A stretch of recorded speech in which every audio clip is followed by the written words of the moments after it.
Hello, beautiful people. Welcome back to my channel. Today I'm going to be talking about financial scam.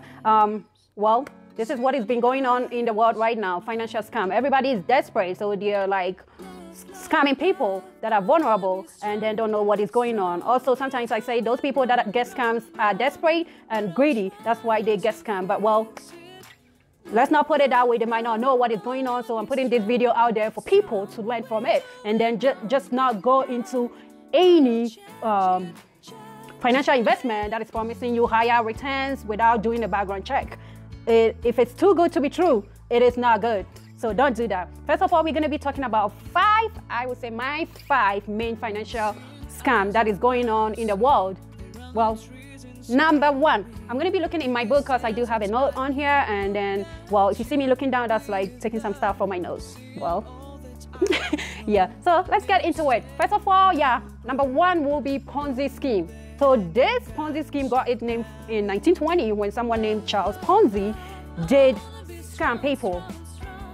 He did promise people like higher returns for their investment, and what he was doing was he was like recruiting, well, I can't even say that word, recruiting new investors and then using their money to pay previous investors, and then there was nothing involved in it. So at the end of the day, he was in debt for 7 billion, and then when the government found out, they sent him to jail for 14 years. So what I'm telling you guys out there, if someone tells you, hey, if you invest $1,000 within 30 days, I'm going to give you 1,500. No, that is not right. That's not good investment. It is risky, and you're going to be losing your cash. And mostly people that lose more are the people at the bottom, because already he has his investors, previous investors that he knew he needed new investment to pay those previous ones. So at the end of the day, when this collapses, the newer investors will be facing the financial loss. So do not, and I'm saying it again, do not put your money into some investment or into some weird company without doing a background check. First of all, make sure that company is being registered, make sure that company has insurance. And in fact, if they promise you 50% return, that's a lie. CD's rate, the highest is like, it's a single digit. You can never get 50%, 25% on your investment within 30 days. That's not right.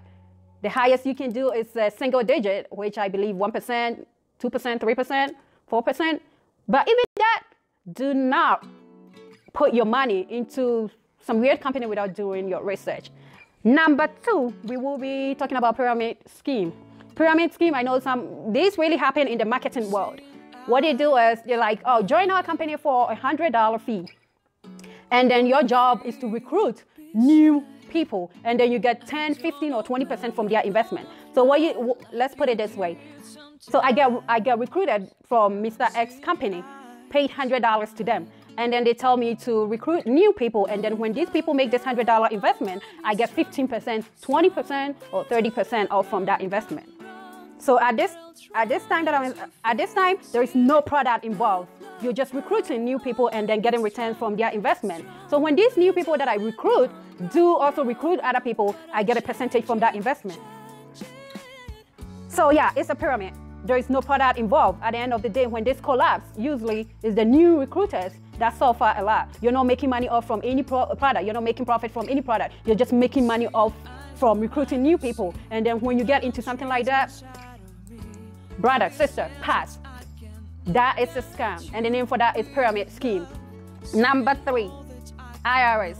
IRS, Internal Revenue. IRS, tax. This really happened in the US and then some part of the world that deal in taxes. Usually after the holidays, our next big thing is tax season. This is when all the taxes that you paid for previous years, the government balance is sheet, and then see if they have to give you back some of the money that you paid, or you have to go pay them. Most likely about 70% they get something back, and then the 30% they have to just go pay more taxes to them. So this is when these scammers are working 24 hours. You're putting in more overtime because this is when people are happy, money is coming, you're making ridiculous decisions on your taxes, what you're going to be buying and all that crazy stuff. And then these scammers put in 24 hours, 48 hours. In fact, they work more than the 24 hours a day. They work 48 hours. They start calling you, hey, Mr. So-so and so, I'm calling, my name is so and so, I'm calling from IRS, you owe IRS this amount. And then if you don't set up a payment plan, or if you don't mail us this check, we're gonna send you to jail, or stuff like that. They scare people. And well, I don't know whether I owe taxes at this moment because I haven't filed my taxes. Well, some people that have already filed their taxes and they know very well that they owe something, they get scared. Usually, if you call me and I know I'm getting something from the government, I'm gonna say, hey, hell you, the government needs to pay me. Put that phone down. I'm gonna call the government and tell him to send me my check immediately. But well, if you owe the government, this is a different story. Because right now you're making payment plan or you're gathering your savings to go pay your taxes. And then this is when these scammers get you. Do not, I'm not gonna say don't answer your phone, because all these strange numbers do call. Sometimes it could be something important. So not all the calls that you can ignore. You definitely have to take some calls. But when you pick up a phone like that, when you pick up a call like that, hang up. IRS will never call you. They will never call you. They know your social security number. They know where you work. First of contact will be sending you a letter. They know where you live. In fact, they know your DNA. So they're not going to call you and threaten you. They're going to send a SWAT team over to come arrest you. That's ridiculous. No, they know they know where you work. They know your social security. They know your address. They're going to send you a letter, and then once you receive that letter, that's when you give them a call and then make your payment plan or whatever you want to do. When you receive calls like that, tell them, hey, IRS know where I work. They know where I live. If they want to harass me, they can garnish my paycheck. They have the right to garnish my paycheck. They have the right to write me. Do not call my phone again. Let them know you know they are scammers. Because what they do is when they know you know, they just erase your number from the system. But when they kind of continue with well, I can't even talk right now. When they continue to talk to you and you sound vulnerable, that's when they get into details and then try to get to you. But when you receive such calls, just tell them, hey, what's your name? And where did you say you're calling from, IRS? Well, you got a wrong person. I am not that vulnerable to send you a check or anything. You scammers, do not ever call my phone again. If IRS need money from me, they know where I work. And if I'm not paying them, they will garnish my paycheck anyway. All right. Well, hope that works for you. This is tax season. A lot of people are calling, and then they're going to be continue calling. So be vigilant. And lastly, that was number 3. Oh, well, that was number 3. Number 4 will be voice phishing. So what these people are doing, you will see a random number just call you, and then when you say hello, hello, hello, hello, no one answered. Why? Yeah. Do not ever pick up your phone and say yes, no. Don't ever answer your phone yes, no, no. Because what these scammers are doing is they're trying to get your voice recorded for yes, and then they might have your credit card information, they might have your debit card information or whatever, and then PayPal information, and then they're trying to get your approval. So what they do is when they use your debit card to make a purchase, and then once you find out and then you dispute with your bank, they're going to be playing this voice phishing that they did. And then if you answered your phone by saying yes, it will have your voice recorded. So be very, very careful. I don't know why you will even answer your phone with yes. No, you have to say hello. Yeah, that's the right way to answer a phone call. That's another way people are trying to scam right now. They record your voice and then, well, they use it to do whatever they want to do. Final one, it will be, it is also like a phone call. This is about like your car warranty and all that thing going on. They'll call you and be like, hey, Mr. So-so-and-so, Miss So-so-and-so, your 2013, your 2015 car, Kia, or whatever car you have, warranty expired. Would you want me to upgrade it for you or whatever? Tell them no. You do not want them to upgrade your warranty for you. Those people are scammers. They're going to get your credit card information, and then once something happens to that car of yours, they know where to be found. No, no.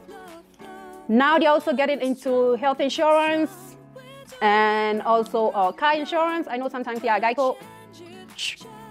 Let's cut that out. I know sometimes other companies call you, car insurance company call you just to get you a quote and see if they can save you something. Yeah, they are there, but do not give your card number to any random person that calls you on the phone. No, do not do it. If they say you're from Geico, hang up. If they say you're from State Farm, hang up. go to Geico's website, go to State Farm's website, and then call their customer service number. And then you can, if you're interested in like having them get a code for you, they can do that for you, because these scammers are really working 48 hours a day, if even that existed. You're putting in overtime so that they can get these vulnerable people. Well, guys, I hope these financial scams that I talk about, now you have education about it, now you know something about it, and you know how to avoid it when you experience something like that. My final thought: if someone calls you and tells you you've won a lottery for $5,000, and if you know clearly you haven't bought any ticket, and then you went ahead and go with that scheme, and then at the end of the day you lose your money, I'm going to say you are greedy. You know very well you never bought a ticket. How are you going to win $5,000 if you haven't invested anything into a lottery ticket? If all these, I know we all have a vacation, we have a bucket list for where we want to take our vacation and all that stuff. You've seen all these cruising ship companies or whatever they call them saying, oh, you want a vacation to Hawaii, you want a vacation to Disneyland, you want a vacation to this cruising, and then you first of all ask them, hey, Mr. So-and-so that you're calling me, you said I want a vacation to Disneyland. What did I do to win that vacation? Let them explain what you did. When they tell you, oh, we randomly selected you, say, no, thank you very much. I am not interested. I will pass this because I never put in a hard work to win that. But if you know you did play some game and then they assure you they're going to put into a drawing and then announce a winner for a cruise vacation, then you're expecting something like that. You know, you put in an effort and then you're getting your returns. Do not be greedy and then follow all these things, because the next thing they're going to ask you is, you want $5,000. We just need you to give us $5 and then we're going to mail you the check. Well, tell them to take that $5 off from that $5,000 that you're going to give you. Or no, tip them, give them $1,000. Tell them to take $1,000 off from that $5,000 and then send you $4,000. Okay? Be smart. Don't be greedy. Don't be desperate. Okay? Desperation right now is what is getting us into all this problem. Don't be greedy. Don't be desperate. And all the naive people over there, I hope you watch videos like this and you learn something out from it. Thank you so much for watching this. And I hope this helps someone. I hope this saves someone from all these financial scams ongoing.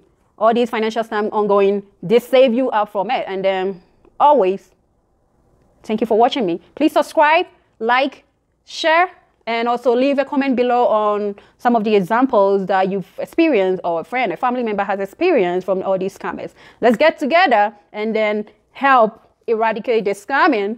If we are all educated, if we all educate ourselves, they will not have anyone to scam, and then they will lose your 48 hours a day, that job that they have, and then we can save people from all these ridiculous scamming thing going on. I love you guys, and see you later in my next video. Bye.